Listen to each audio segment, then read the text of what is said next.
just because they seem to be, you know, everybody's doing what they want to do, and it seems like they're doing well. They prospering. They're living their best life in their wickedness. But you can't envy that. You know the Heavenly Father is a just judge. Right. Is that in Second Peter? I think the second chapter, where it says that He knows how to deliver the godly out of temptations, but to preserve the ungodly to the day of judgment to be punished. That's exactly what He's doing. So He's keeping these people alive for that very purpose. That girl, Sophie Rain, made like 90 million in 2 years on OnlyFans. Yeah. Think about how many girls she's influenced to do the same thing, thinking they're gonna make that money. Yeah. You know, there's girls who are like itching to turn 18 already, just so they could make their OnlyFans. Because what was her name? Bad Baby. Bad Baby. As soon as she turned 18, she got on OnlyFans. She made $1 million in what? In an hour. Within I think the day that she got on and debuted, she made millions on OnlyFans. You know? Damn. Yeah. So she ain't got no body. She still like a little girl to me. You know? But it's these PDFs. People that they have fantasies being with little girls. And if you're a grown woman that comes off as a little girl body, you're gonna sell. It's crazy. Extra for that shit. But that's the type of society we're living in, where that is applauded. That is a shameful act. Like that is applauded and cheered on. Who owns OnlyFans? Small hats. Small hats own all type of any pornographic, Pornhub, all of that shit. Small hats own it. They control it. It's a so-called rabbi that owns the Pornhub. That's crazy. Small head rabbi. I forgot that dude's last name. I was just watching a video a brother did where they were saying that the Ishmaelites and the Amalekites, it was a quote, I gotta look it up, but pretty much saying they created porn because Christ sucks, because they're against Christ. You know what I mean? I gotta find it right now. The scriptures say, she that liveth for pleasure is dead while she liveth. You know? It also says, one of the brothers holding, right 25, not to choose a woman according to pleasure. Marvel not the beauty of a woman. Choose her not, desire her not for pleasure. Stumble not at the beauty of a woman. A lot of Jake fall that way when you go to the first entrance. A lot of Jake fall at the beauty of a woman, and they get ran into the grave pretty much. You got the quote? Yeah, it's from L. Goldstein. It says the only reason that Jews are Goldstein. Yep. The only reason that Jews are in pornography is that we think Christ sucks, Catholicism sucks, and we don't believe in authoritarianism. Pornography thus becomes a way of defiling Christian culture. Yep. And you know, going back to the history, right? When you look up the history of the Khazarian Empire, the Khazars, before they converted to Judaism, they were worshiping the phallic symbol. Like literally, they were worshiping rods. So they were into phallic worship. What do you think that thing is in DC? The obelisk. Obelisk. Yeah. It's a couple of different cities. Yeah. So I think Dallas got an obelisk. Yeah. So they were always sexually immoral in nature. You could go into the history about it. You know. They demonized Hitler, but prior to, I want to say, he removed a lot of pornography and shit from Germany during that time. That was tainting yeah. All shit that was taking their country. Yeah. He got rid of it. Well, it's also, I heard it's also banned in Venezuela. America ain't having that. Y'all ain't free over there, but it's when they liberated women's liberation, what was the main thing? What was it mainly about besides the voting shit? Being sexually liberated. Yeah, freedom. Sexual liberation. I could do what I want with my body. I could let who into my body I want to let in. And the serpent got in their head to make them feel empowered to be able to use their body the way the fucking serpent would tell you to use it. Not knowing that goes all the way back to the beginning. All the way back. And this man was so diabolical we've been how smart and how wise he is with his studies and science. He knew that it would break the bond of the man and the woman. And now you don't have good mothers because every other nation continue to keep their daughters chaste and continue to marry their men. But ours, it was Jake that had the issue. Judah hit it so hard. The northern tribes, they kind of tried to hold on as much as they can. Now, all the tribes are all effed up, man. There's no. When's the last time? I can't even ask that question. But, we know that our women really don't marry from virginity. That ain't when they get married. They don't marry from virginity. They go, the mothers are actually passing down information to say, hey, go try out, go sample a few men to find out what you like. Yeah, because they're whores. Right. Some of the mothers are allowing their boyfriends to touch their daughters. You know, that's another way that it happens to them. That's how they get, how a lot of these women get jacked up in the head. Yeah. Because they've been through, their father wasn't there, obviously, and they've been touched by an uncle or, like you said, a boyfriend, your mom's boyfriend. And the mom don't want to believe her. Yeah. When she brings it to her attention. And it's just not that the father isn't there, it's that the mother is driven away the father because she refused order. And matter of fact, Esau is the head. I got a precept. Sirach 3:9.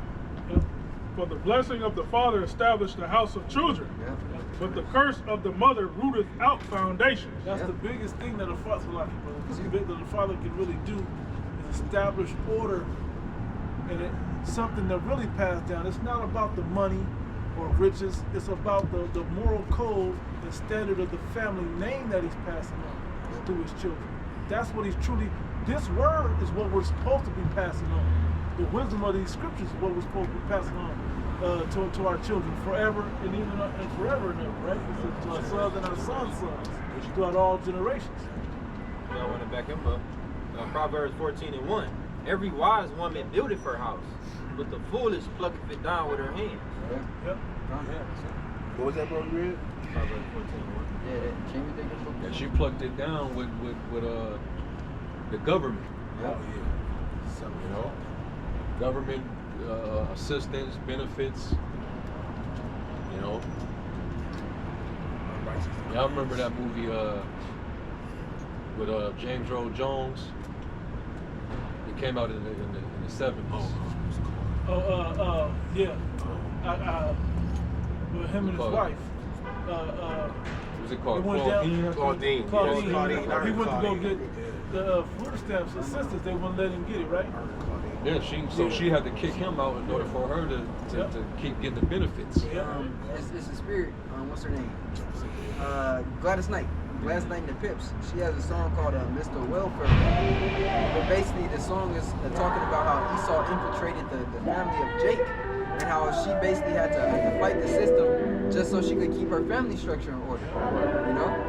It's called Mr. Welfare, man. And crazy because these other nations, like these Arabs, I'm pretty sure they've looked into the history of what these devils done to us, what they did to our families. So they like, hell no, you're not gonna bring that over here. They gonna do you like that. And then they'll break your household up, and now you can't be a strong nation. I got some statistics on single family mother homes. It says countless studies have shown that single motherhood ruins children's lives.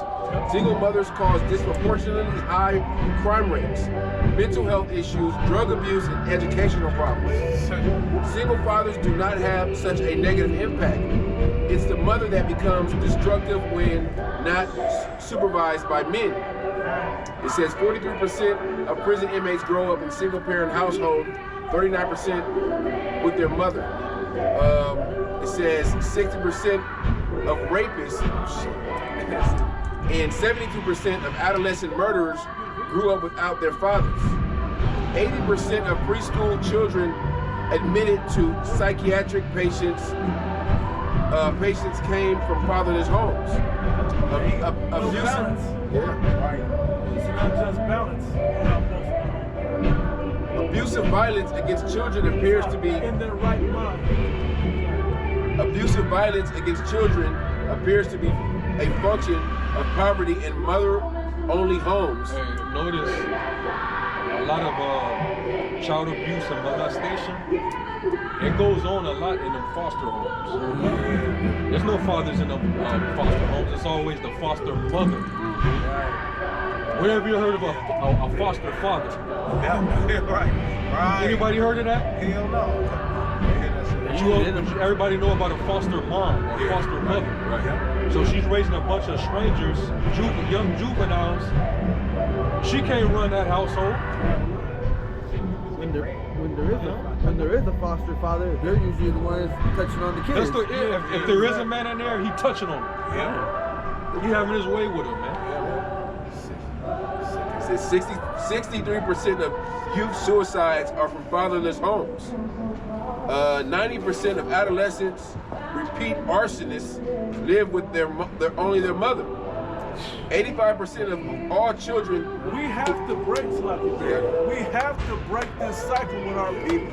Only this word will be able to do that by putting the family back where it's supposed to be. Right? And only fear and peril, disaster, danger is gonna be able to get the minds obedient enough to hear that message, to make those changes, that repentance. This godlike peril and danger. 85% of children who show behavior disorders come from fatherless homes. That's from the CDC. 75% of adolescent patients in chemical abuse centers come from fatherless homes. 71% of all high school dropouts come from fatherless homes. 85% of youths in prison grew up in fatherless homes. It says growing up. And that's why Yahushua said in that parable, that was man, it. you know, that if you bind up the strong man, you can spoil his house. That's it. That's exactly what he managed to do. He played us apart, and he pretty much infiltrated. And when you, I think the video I just uploaded, these little AI scenarios, but it's just telling that history of what happened from that time of the women's liberation and all of that. It worked on our people because we couldn't get jobs, we couldn't get benefits, we couldn't get different welfare programs the same way. We had to break away. So to get those benefits, to keep our families alive, hey, the man can't be there. I forgot what it's called. No man at home, or I forget what it's called. The men couldn't be there. Yeah. So that was part of what they did to break up our home. And this was during a time of integration. Yeah. All that simultaneously happened. Yeah. So as women's live is 60s. happening, So as women live is happening, the white woman is getting hers, and she don't have to leave the man. Everybody had it, but they would come check the Jake houses to make sure they had to leave the house. When I was a child, they would come and check our place. Yeah. And my aunts. Turn out being a size they would have to hide all the fucking bro. They would have to hide all the my uncle's property and shit, man. Because the social worker would come and check. Yeah. I was just like asking, like, you didn't understand. Yeah, I didn't understand. Yeah. You know? Don't blame me. But that shit is real. Like, they really did that. Like, You want benefits? Well, you gotta get this fucking guy out of the house. And it was strategic because we know in the scriptures, Brother quoted earlier, 1 Corinthians 11, that to get to the Yahweh Shai, to the Most High, the man was that connection to the woman and the children. So if you remove that man, now they free reign of Hot Pockets and cereal, all goddamn their sugar smacks and microwave shit, and they can just program them through the television. And then there's all of that cheap shit that the man wouldn't allow to go on in the house.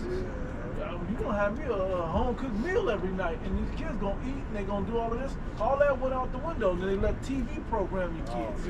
Raise your kids. Yep, between them and the schools. And when it was all said and done, the Edomite woman still had her husband, still had her family. Exactly. Yep. You know, which the so-called, really the Judite women, but all the tribes, y'all families, the majority of them were torn apart. Yep. You know? Exactly. Yeah, man. That's why, like, you know, with all this fatherless, you know, the scripture talk about the fatherless and the widow, you know, not to oppress them. Ultimately, that's why the father of spirits, he's gonna have to, you know, discipline our people. Yeah. You know, it tells you that in Hebrews, the 12th chapter. You know, if you had a father of the flesh that you feared, but but rather you fear him, the father of spirits, Live. and live. You know, and our people they lost that respect, man, because they don't have that fatherly presence, you know, around.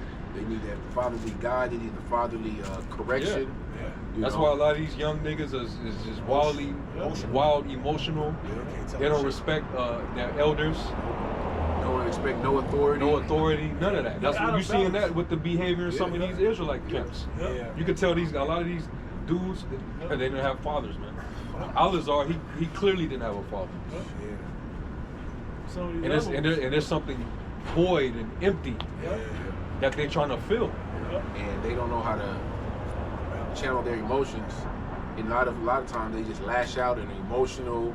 Look at Al-Azhar, you know, he wants to get emotional and violent when he's wrong or he gets called out. You know, I got shooters or something like that. Shooters.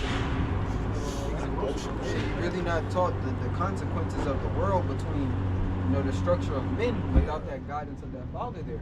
You know, the father is the first, you know, stepstone, so to speak, to let you know that, hey, this is serious.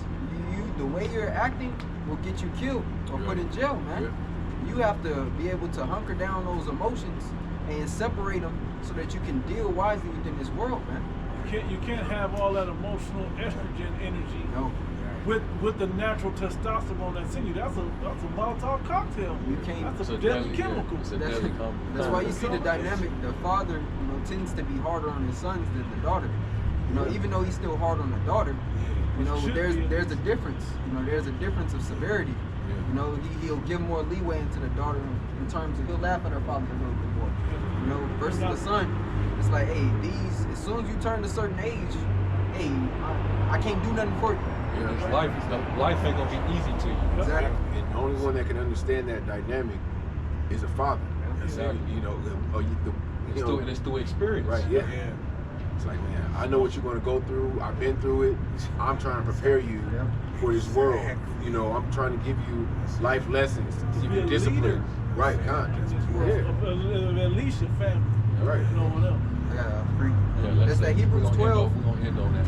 Hebrews 12 and 9 in the NLT says, since we respected our earthly fathers who disciplined us, shouldn't we submit even more to the discipline of the Father of spirits, of our spirits, and live forever? For our NLT says, for our earthly fathers disciplined us for a few years, doing the best they knew how. But Yahweh, by Hashem Yahweh Shai's discipline, is always good for us. They did it according to their own feelings and their own, you know, standards, versus a wise Godhead understanding of what's going on. It says, but the Most High's discipline is always good for us, so that we might share in His holiness. Alright, so with that, we're going to give all honor, all praise, and glory to Yahweh, Hashem Yahweh Shai. Bahashero Kakadash. Give honor to the elder apostles and bishops of the great millstone that rule well. Peace, blessings, and citation to the elect. We're going to say shalom. Shalom. That's your red bottle?